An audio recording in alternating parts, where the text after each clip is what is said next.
Love this podcast? Support it and sponsor today.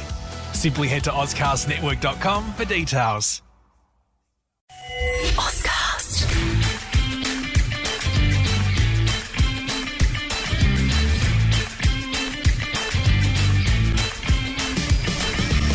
Thank you, Nest listeners. Welcome back to a podcast with a difference. A podcast after a win. Isn't that a good feeling, Drew Jones? A rare one in recent times. Yeah, it's a special early morning record because we've got to get this week underway on the right foot, and no better way to do that after a win. Garby, I tell you what, it is good to be sitting down talking to you after a W. And just life just feels better on a Sunday night with the Eagles romping away from the Giants. It was an enjoyable experience, and for the first time in a long time, I wanted to rewatch an Eagles game and did so. Yeah, I watched like the second quarter, the 20-minute highlights, the 5-minute highlights. The best thing about it all is that Adam Simpson was all of us on the weekend. Adam Simpson was prancing around the coach's box like the most anxious fan in the room. Like there's some games, we all do it, where we just like, I'm not sitting down. I remember the Collingwood final 2020, we lost by a point. I don't think I sat down for 4 quarters. And I looked at Simo and I'm like, that's exactly what fans do when they're at their most anxious. And it just summed up how badly he wanted it, how much he needed it for himself, for the team, after some of the criticism, after everything they've gone through, GWS being undermanned, all of those things combined, the stage of the season, it was so critical to win that game. Like you drop that and it's so deflating. It just alters the way you look at the season and everything about it. It's so relieving. And all of that, I think, was summed up in Adam Simpson's mannerisms. Well, we talked about it last week.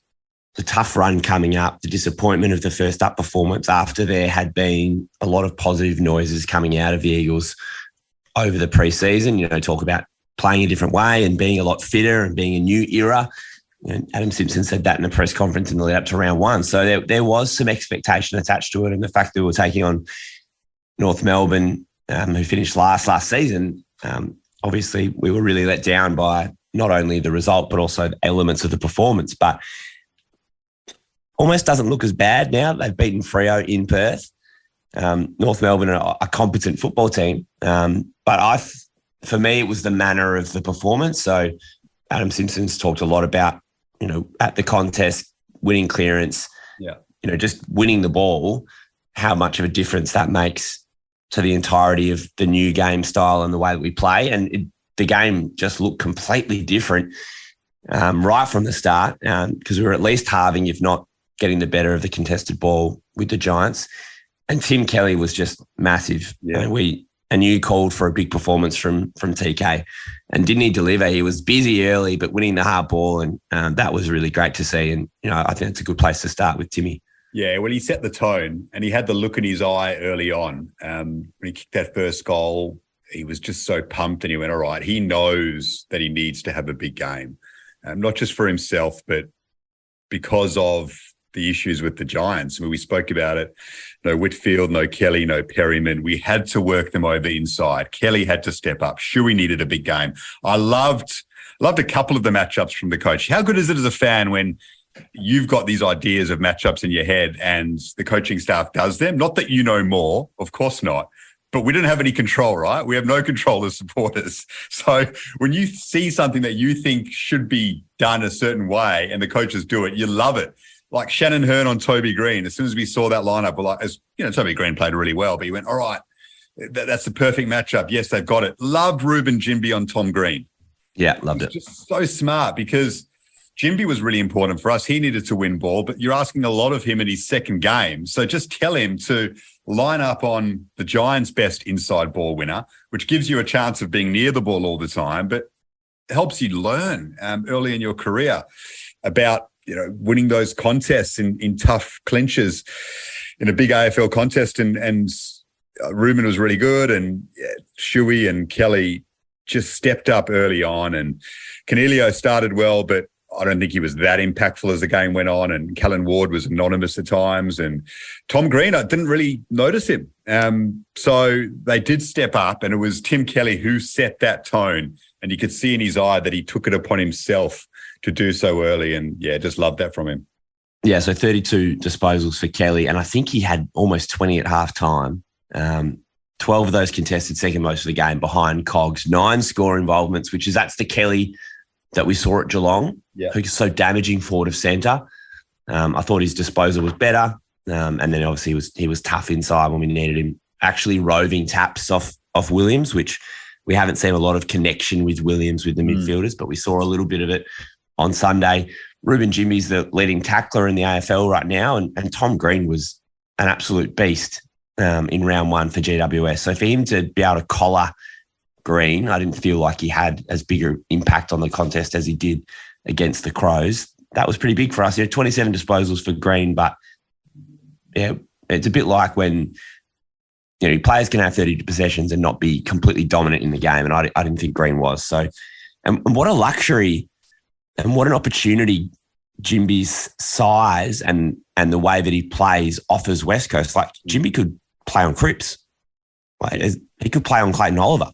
And all of a sudden, those midfielders aren't going to completely tear us apart because we've got someone who's willing to do the dirty stuff and can also still just win his own footy. So, really exciting.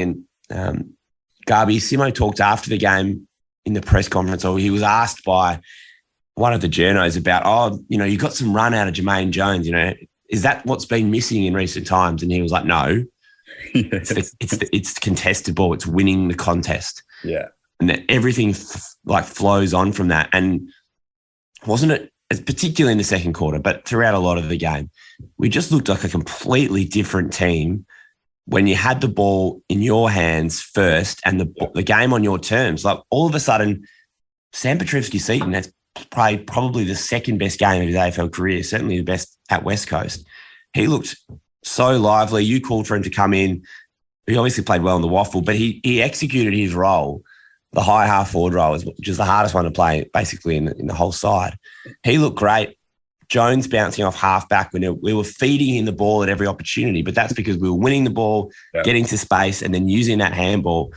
Yeah, it was daring and brave, and there was, we looked better on our home patch, a bit more space at Optus Stadium. It was, really great to see. What did you think of the way that we played? Yeah, it was fantastic. And I mean, again, some of the analysis out of Melbourne I thought was a little bit lazy. They're praising us, but saying, this is finally the Eagles have clicked and finally the Eagles have realised this is how you have to play footy in the current day, and they've now arrived at the party. Everyone's been there for a year or so. But Simo's been telling us for a year that's how they want to play. They just haven't been able to. It's not as if they just rocked up to the game against the Giants on the weekend and said, all right, we're going to take it on now. We're not going to chip it around anymore. Like, he's been telling us for 12 months, this is how we want to play. They just weren't able to last season. So it's not as if they just went into this game and finally said, okay, now we're going to catch up with the rest of the comp and stop being stubborn and trying to play our style from 2018. So it's been coming, but they just haven't had the personnel and the confidence and, enough contested ball in their advantage to play on the front foot. And we were able to on the weekend, which was great to see. And then, the confidence comes once it starts working in that second quarter, and JJ's running off and Jaden Hunt's running off, and then other players start to move. And, there were a few moments that allowed us to do that. Noah Long was, I reckon, one of the pace setters as well, Drewy. Watching him the first quarter thinking, and Petrevski's hitting was excellent. Every time he got the ball, he did something clean, even if it was just handballing backwards to someone to keep possession when he was under pressure. I thought his decision-making was excellent, as were his skills, and played up forward but floated onto the wing. Looks fit, looks motivated, really encouraging signs for a talented footballer. So love that. But Noah Long, I thought, was one of the players who set the tone as well. So I was watching him the first quarter thinking, maybe Noah Long's, he's had a little taste of it, but maybe along with Chesser, he goes back to the waffle because he looks like he's running around a little bit and doesn't really know how to get the footy. And then in the second quarter, all it takes is a little handball to Jamie Cripps. A little bit of composure inside 50, sets up Cripps for a goal, and we're just able to settle, and he's able to settle. and his confidence grows from that. And from there, he sets up 3 or 4 plays after that as crucial score involvements that lead to goals. And it was just that little confidence boost that was all he needed to settle into the game. And then he's the kind of player who can just make something out of nothing and contribute so effectively when we go inside 50. So he was another one that allowed us to play that way. And that's the kind of player that he is. He's just such an attacking footballer, obviously being a forward, but he has that mindset that allows everyone just to go forward straight away. And I love that from him in the second term. I think his first 3 possessions were goal assists. So he set up Cripps with those first 2, and I reckon his next one did as well. And all in the second quarter, I reckon. Yeah, and he had a chance on that second one where he hit up Cripps inside 50 with a really nice kick. He had a chance just to handball to Sheed, but he had the confidence to say, no, I got this. I'm facing goal. I can hit this kick. So only 7 possessions, but he buzzes around and the possessions mattered. He had 5 score involvements, 7 touches. So he was great. And certainly he probably separated himself from Chesser, who still looks like he's trying to find his way at the level. We only got a little taster of Elijah Hewitt, but I loved his attack on the ball. Yeah. When he got a CBA when he first came on, got caught holding the ball, but nearly extracted a really nice clearance. So Jake Waterman as the second ruck. Yeah. I think it's something that we've flagged more than once over the last probably 12 months. And I think I even bemoaned at the end of the podcast last week. I said, we've got so many tall forwards. Why don't they play as the second ruck? Yeah. Anyway, they dropped Jamison. Waterman coming off a little knee injury in the preseason, gets an opportunity to do so. He was really good and career best performance, 4 goals.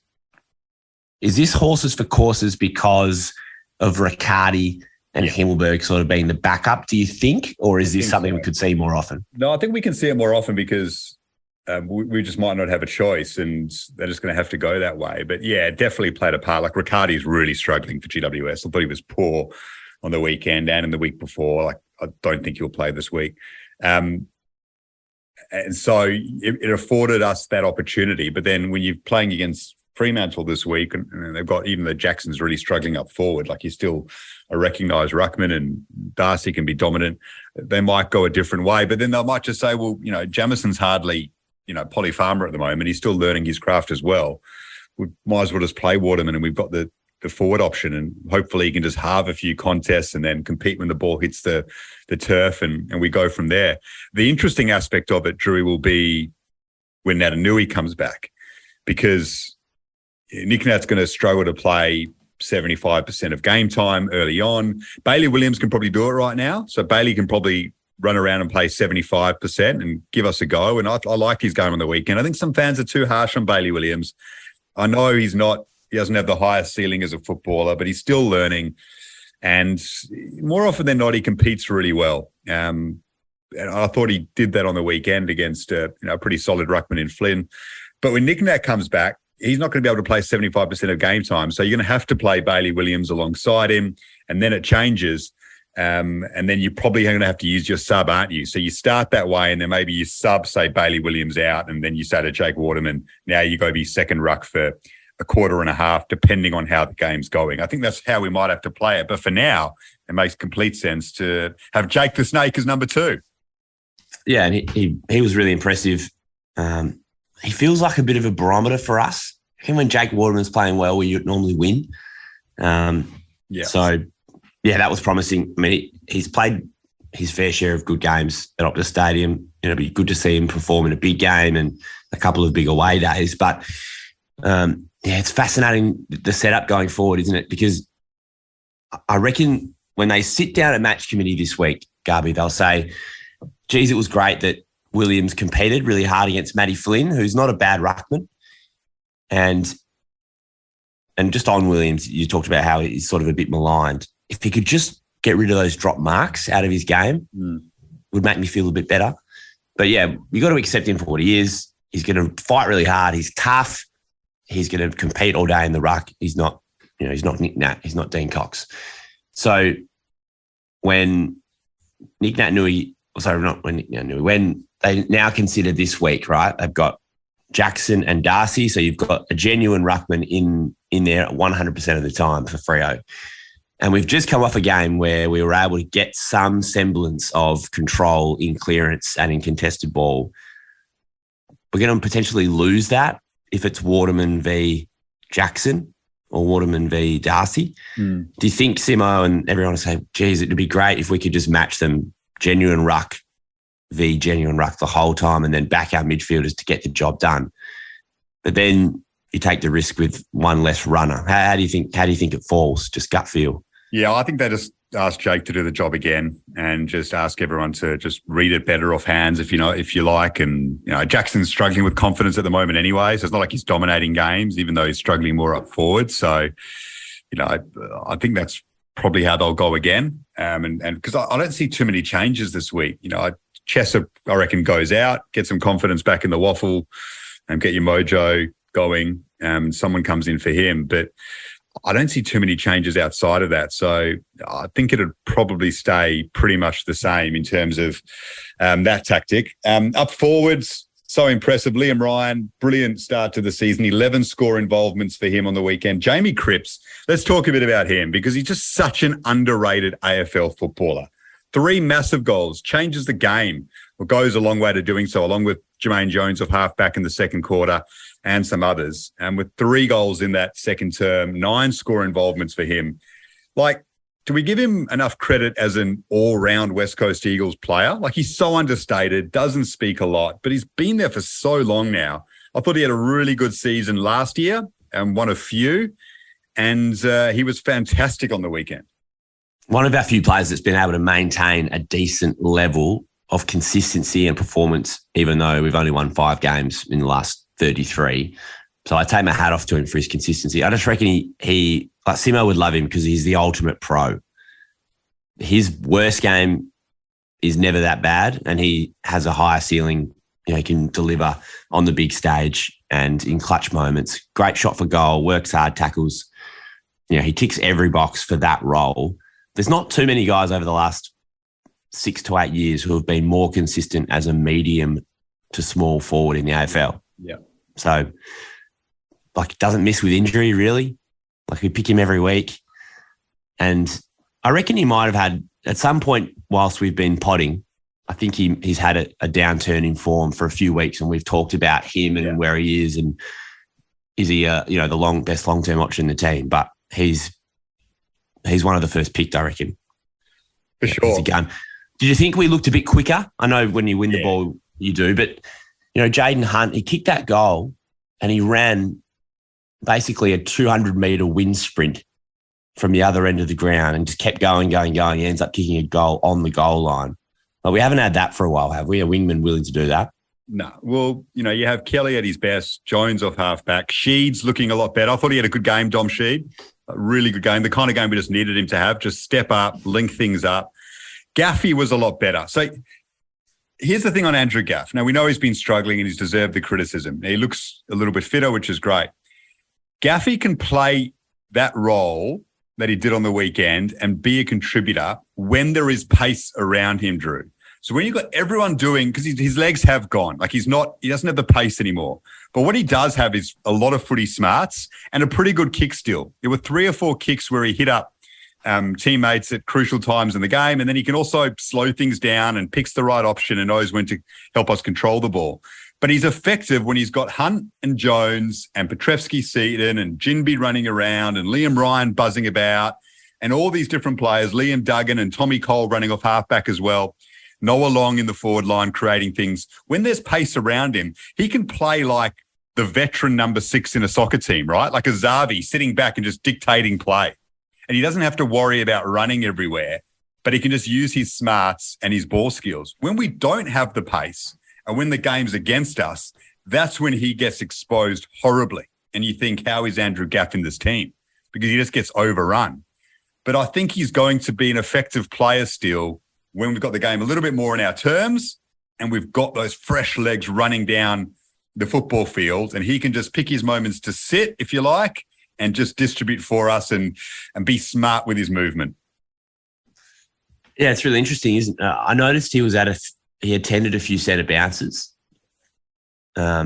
And I guess if you're going to use him in the team, maybe he's not on the wing all the time if you're going to have Petrevski, Seaton, Hunt and Chesser and the young guys rolling through those spots. So, yeah, if Simo can be clever in the role that he plays, I agree he was definitely better on the weekend. I think all the points you've made there are really solid. And watching Carlton the first couple of weeks, they've had a midfielder who's always been just slightly behind their zone that they set up, and then they're almost always an option. Cherrer's played it a lot, where you can find him in the middle with a little 15-metre kick, or you can use him for a handball, and he's just slightly behind everyone, so he's free, and then he's got space to use his skills, use his nous. Cherrer's a clever player. You can see Gaff filling a sort of a similar role. So anyway, it's interesting to see how we use him going forward. We'll do our votes. Is there? Yeah, there's one more thing I need to. Andrew? One more thing I wanted to mention. The only downside from the weekend is what's going on with Tom Barrass, because he's been a little bit weird in the first 2 weeks. It's like he kicked 6 on him in round 1, and he just didn't seem to be happy on the weekend. He gives away a 50 early. He looked so un-Tom Barrass-like. He's usually the Zen-style character who calms everyone down. He was incredible last season. Just seems off it a little bit. I'm just not sure what's kind of up with him early days. Yeah, out of character. I didn't necessarily blame him for the 6 that Larky kicked. I gave him a vote because I thought that he repelled a lot of their entries and stood up and sort of got caught in transition a fair bit. There was like a lot of ball coming in when you lose contested ball by 40. But he certainly, it wasn't as good. He didn't play his normal role on the weekend, and Gov, covered off pretty well. Yeah, I can't put my finger on it, but he's definitely hasn't been the TB of 2022. But that's, there's room for improvement. Yeah, let's hope that's a positive. Let's hope he's all good. I mean, he looks a bit slimmer at the moment. I don't know if he's just not feeling himself. Good opportunity for him to shine on the weekend, because Freo's forward line is horrible. Horrendous. Luke Jackson looks more out of place in the Freo forward line than me in the mosh pit at a heavy metal concert. He's just visual. Running under the football. And so that's a chance for Tommy B to just zone off and, take nice pack marks and do the Tommy B things of 2022, hopefully. You're more sort of glow sticks and UDLs, aren't you? At sort of a house party. A little bit more of that, or just, chilling by a bar in a nice beachside club, something like that. No, Megadeth and all that stuff's not for me. Tool? No, please keep me well away. Horrible. I think of nothing worse than having overgrown men with their smelly armpits in your face. Yeah, horrendous. Yeah. Just disgusting stuff. So, no, that's how Luke Jackson looks in the Freo forward line at the moment, just completely out of place. Doesn't know what he's doing. So, a chance, hopefully, for Gov and Tommy B to do their absolute best. And, hopefully they get Tommy B feeling good again, because something seems a little bit off with him at the moment. But credits in the bank are plenty because he's coming off an incredible season. All right, the votes, Drewy, how do they sit? So 5, Tim Kelly. Yep. Superb performance. He called for a big game from him, and he delivered. And he was instrumental, I thought, particularly in the first half when we set the game up and kicked 8 goals in the second quarter. So 5 for Kelly. I gave TK 5. Garby, did you as well? Yeah, I did. So there was no real doubt there. Jermaine Jones gets the 4. Love it. From the listeners, and we had a lot of votes this week. So thanks for everyone for sharing their thoughts. And I thought his bounce off halfback was awesome. We got a taste of it last year, but it was at a new level, I reckon, the amount that we looked for him with hands. Well, some of his stats, meters gained 776, so over 200 more than any other Eagle, and 11 inside 50s off half back. The next best is Gaff with 5.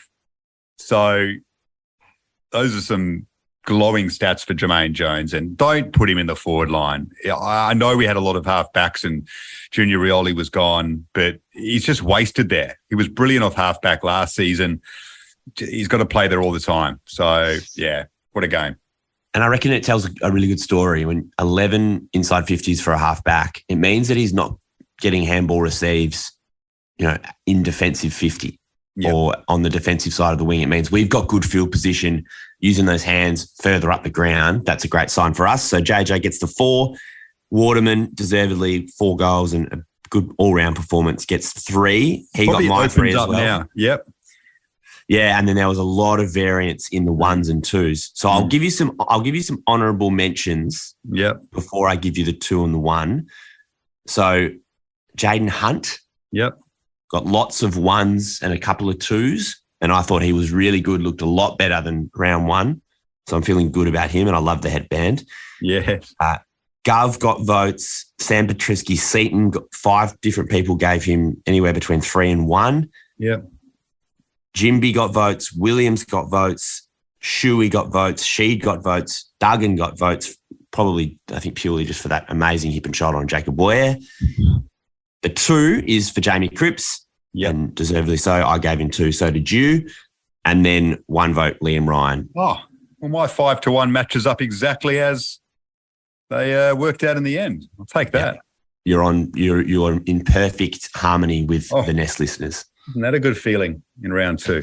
I gave 1 to Sam Petrisky-Seaton. Yeah. I mean, I think SPS was a worthy recipient of 1, as was Gov, and Luke Shuey was excellent again. And, plenty of good options. But, Flying, I just think he changes games for us, Liam Ryan. Like, whenever he does something, it just sets the tone, a big chase, a big mark, a goal. He's changed the game 2 weeks in a row for us, along with Cripper and several others. So, he's in really good form. It's fantastic. He's such a hard matchup. That's why he's such a valuable player, because who do you put on him? You can't just put a small forward on him, a small back on him, because he'll outmark you every time. And you can't put a tall one on him because he'll outrun you every time. He'll go up the ground. Such a difficult matchup. Maybe Brendan Cox is the player they sent to him this week. Like, he's probably one of few defenders in the AFL who can do both. But not many teams have those options, and the Giants certainly didn't. Yeah, well, I love how much flexibility he gives Simo and our coaching staff. Like, think about how when they see who goes to Ryan, they're like, all right, if it's a smaller guy, like, get Ryan on his own, get it to them in a contest, get it high. And if it's a big guy, if it's Brendan Cox, like, let's run this bugger around. Like, let's run him, get him uncomfortable. So, he presents a real challenge for Fremantle this week. So, Liam Ryan leads the Nest voting with 7. Nice. After the first 2 rounds, early days. Shuey's still second with 5. Let's look ahead to Fremantle, shall we? So, high expectations on the Purple Haze. They rarely deliver when there are high expectations of them, and they're 0 and 2. And honestly, they look shit. Yeah. Like, they have been horrible to watch. 7 goals against St Kilda. That St Kilda team is like playing great team football, but they've got injuries, not a huge amount of talent. Ross getting the best out of them. And then last week against North, for the first hour and 40 minutes of that game, they were sleepwalking. Like, what were they doing? They look a little bit like us at our worst, where they're just chipping it around and not moving the ball quickly. But their forward line is a massive issue. The Taberner's just not anywhere near the races at the moment. Spoken about Jackson, he doesn't look comfortable in the forward line. Maybe it's the basketball upbringing, but he just doesn't have forward craft. And then when he does get a good leap at the ball, he struggles to mark it. And that was the same at Melbourne, to be honest. So he might still prove a very good acquisition, and he might improve a bit in the forward line, but you got to get him around the ball. But they got Sean Darcy, so how do they manage that? Tough one for Justin Longmuir. And their midfield is still really good. Brayshaw's playing well. Sarong will step things up a little bit. Maybe a slow start to the season for him. O'Meara's been solid. He's one we have to watch out for because he went forward late and he had an impact. So they might do that again. And they've got guys who will probably step up, like Clark and others on the fringes and improve their game. But they're there for the taking. Like, if we start well and we can put them on the back foot, the seeds of doubt will grow in their minds and we can win the game. It's winnable, which is not something, Drew, I thought would be saying at the start of the season. You would have chalked this down as a guaranteed loss. This is looming as maybe 60-40 their favour, but certainly in the eyes of many, 50-50. And that's encouraging for us. And, yeah, we've got guys in form right now. We've got the game style that can blitz them. So I can't believe that we're excited for this game, which I don't think would be possible at the start of the campaign. If we go to 2-1 and Fremantle 0-3 and we beat them while we're theoretically rebuilding, that's pure bliss for me. It doesn't get better than that. So, and it says a little bit about, like, at the moment, a derby win for us is massive because we're not in premiership contention. Fremantle feel they should be, in the top 4 and be challenging for higher honours. So they just see us as just another opponent. They need a win. Doesn't matter who they're playing this week. They need it. They're desperate. It's a long wait for the game. Got to go all the way to Sunday twilight. Yeah. Hidden away. But I'm really excited for it. Yeah, I like Sunday twilight. It feels like us. Like, I don't know, you're busy. Sometimes people, they've got things on the weekend. You can come home 5, 6 o'clock and you can just watch a full game in a relaxed manner. I love it. So, yeah, and you know that the nation's watching too. Like, that late Sunday game, there's nothing competing with it. There's no other games overlapping. Most people are at home. It's like eyes are on your team. And when you perform, it's a great feeling. So it's set up for us nicely on the weekend to hopefully grab some more headlines. What about the changes, Drewy? As I said before, for me, I just feel like Chesser goes out. I think Hewitt probably stays as the sub because Simo said he doesn't think he's got a full game in him yet fitness-wise. So maybe another game as the sub. I'm not sure who comes in for Chess. I think otherwise the team stays the same. What did you make of Alex Witherden? There was an effort earlier I didn't like, but I thought he was soft for the Giants' first goal. But in the second half, I thought he settled nicely. Yeah, I think he's been serviceable the first 2 weeks. Yeah, I'm not rushing to tip him out of the team. That's for sure. He's been okay. Yeah. His disposal efficiency was, I think, 80% on the weekend, so he wasn't butchering the ball. So I'm okay with him at the moment. I wouldn't be shocked to see Chesser go out. I wondered if maybe Hewitt and Chesser would switch over. Potentially. And use Chess as the sub, but then that probably you take away that ability for him to go into the twos and get, build that confidence. He needs that. He needs to just run around. Like coaches say to him, mate, just go have fun. Just go play footy. You haven't played a lot of footy the last few years. You've seen what the AFL's about. Now just go win some ball and go get your confidence up over a couple of weeks, and then we'll bring you back in. Yeah, I could definitely see that. Someone like a Greg Clark maybe comes in and they could use him as an inside man and a little bit of time on the wing if needed, sort of throw him around a bit in that midfield mix. Could you see Greg? Yeah. The leg? Yeah, cousin Greg potentially. Yep. Xavier O'Neill maybe comes back, to give us a little bit of zip potentially and a wing option. And I don't want to put a line through Xavier O'Neill just yet. So he's one who could step up. Could he play a role on Sarong or Brayshaw? Yeah, potentially. Or maybe someone like Jordan Clark off half back, who's an important player for them. Sit on them a little bit. Jack Petrocelli, is he an option? Hasn't been used early on, sub in round 1, then got dropped.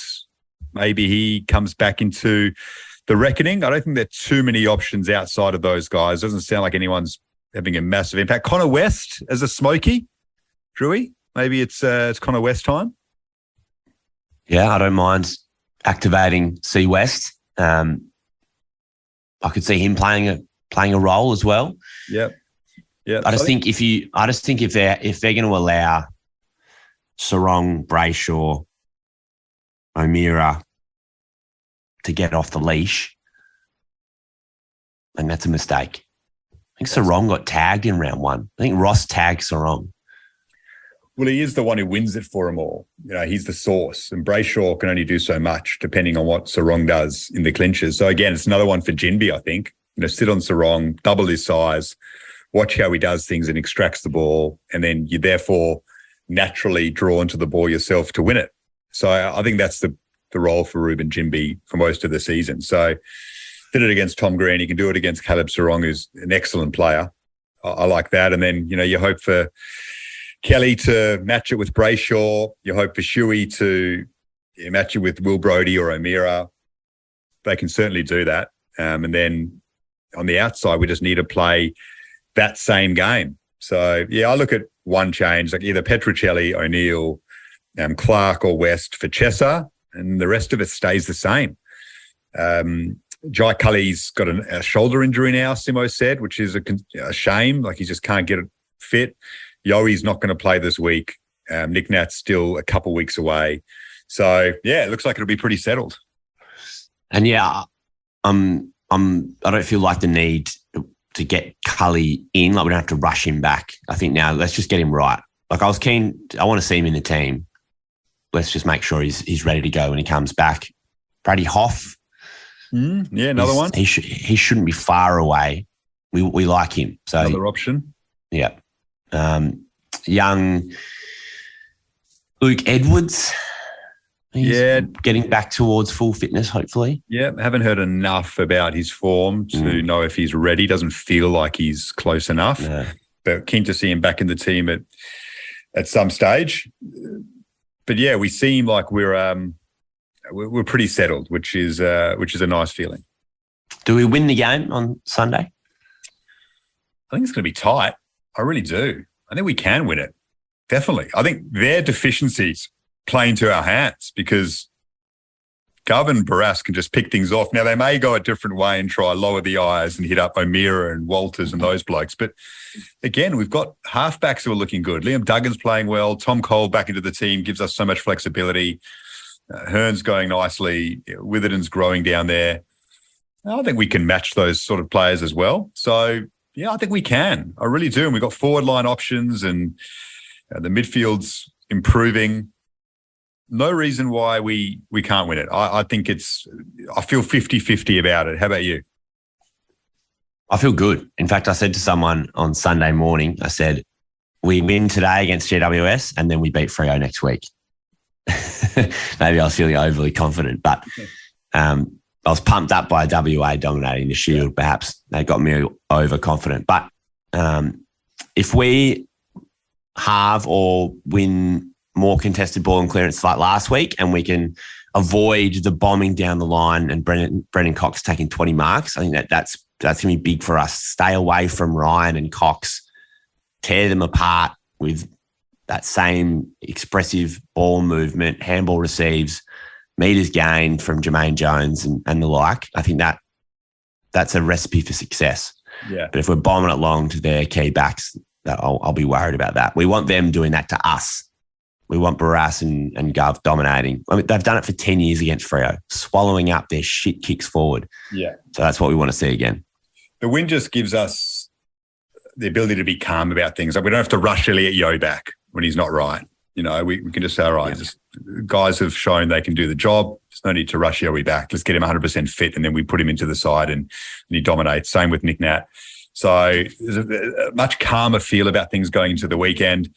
I think it's just critical to be with them early. Don't let them gain confidence in the first two quarters because then they'll feel, all right, we're back and they can run over us potentially. We've got to let the doubt grow in their minds and stop their confidence from building. If we do that in the first two quarters, I think we can definitely win the game. So excited, mate. Looking forward to the derby on Sunday. Yep. I'm going to get the Formula One Grand Prix out of the way and then I'll log off work and get stuck into the Western Derby. Thanks for today. It's been fun. Yeah, it's been good. Mate. Go Wins are good. Great work and looking forward to the derby. And all of a sudden, everything around West Coast feels a whole lot better after that win. It can change quickly though, but let's hope it's a derby triumph on Sunday.